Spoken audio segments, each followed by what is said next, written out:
Hey, hey, hey! Welcome to another weight shift video. This time we're talking all sidearms.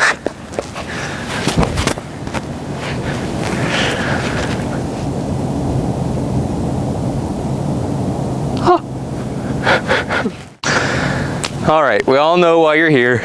You learned how to throw sidearm in our last video. Now you want more power. So we're talking weight shift. Luckily, the weight shift for the sidearm is pretty similar to how the backhand weight shift works. Of course, I'm not going to be showing you. My lovely assistant will be showing you. Can we welcome to the stage, Andy? Hey, how's it going?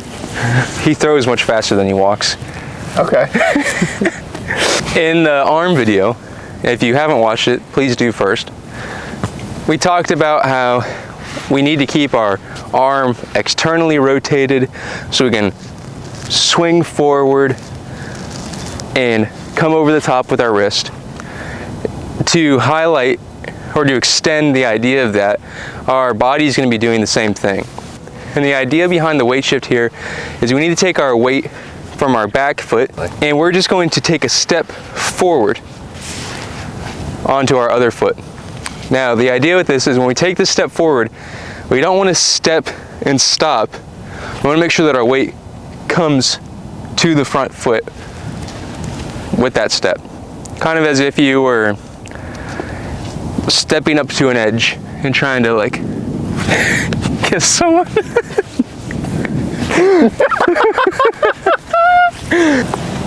A big part with getting the weight shift to actually power the arm forward is as we're kind of moving our weight onto this front foot and we're kind of feeling our weight start to shift, we need to start allowing our arm to rotate externally. Again, you can think about the clockwise wheel, or again here, trying to reach your pinky back may really help you open up through your chest and your shoulder. And hopefully as you take that step forward, you should start to feel a slight stretch or at least some force building here, some inertia. And when we land on that step and we allow our body to come forward, we'll let that arm swing all the way through and flick the disc out at the end. And he's going to show you some one-step motions here. That's really the best way to start. All right.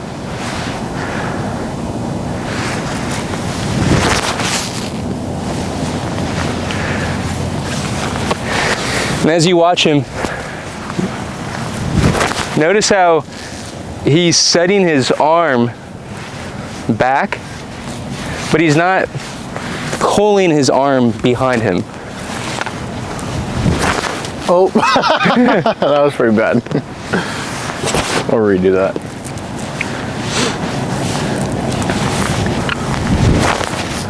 Very good.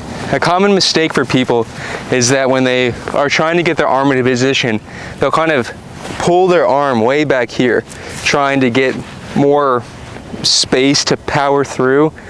But what that's going to cause is it's going to turn into more of like a punching motion, and we're going to start to rotate that shoulder internally, and we don't want that. We want to keep it externally, letting our body pull our arm forward.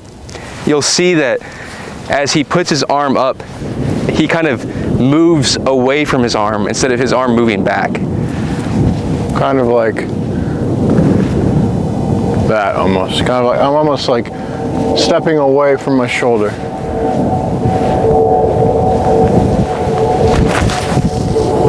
Very good. We'll give you guys some side-on views so you can see in some better context.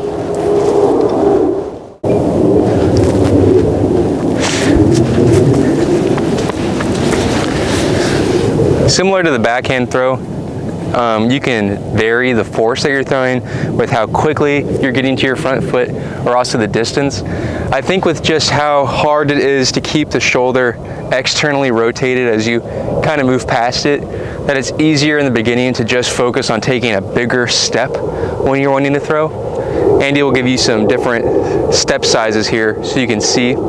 Pay attention again, he's not going to reach his arm back, he's just going to start to let it rotate out, and then he's really just going to let his body step on past it. and when he lands on that ground, it's going to pull everything forward, and he does kind of flick it right at the end.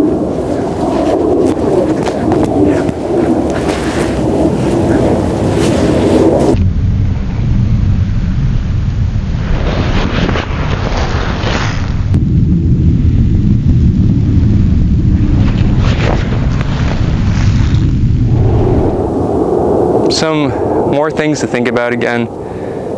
We want to make sure that when we're taking this step forward, that we're taking it with intention to continue to move forward. I would rather you take a step forward, throw, and take another step forward than to take this step and try to throw from back here, never really bringing your weight. That's going to be you trying to muscle forward with the arm. And again, that's going to cause shoulder issues. It's very difficult to keep the shoulder back while trying to force it forward.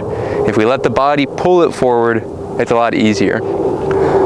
Again, also with bigger steps, anytime that the arm's having to move further and it needs to stretch more, you need to be really focused on how this arm is moving back. Just because you're trying to rotate it backwards doesn't mean that you're necessarily going to be stretching through your whole body. We need to make sure that our back is engaging as we're stretching, and that we're not just trying to rotate our shoulder here and we're throwing high up.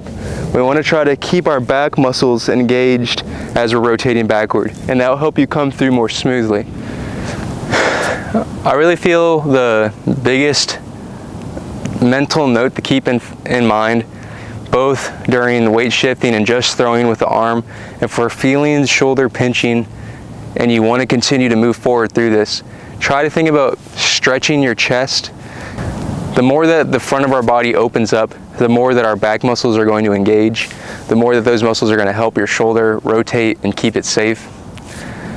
That's really all there is for this. The sidearm, again, is very simple. It's very similar to throwing a baseball, throwing a football.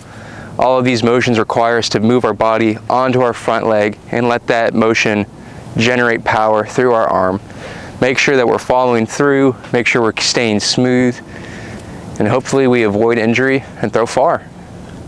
We'll talk more about other nuances to the sidearm in the future, but that's all there is for the weight shift.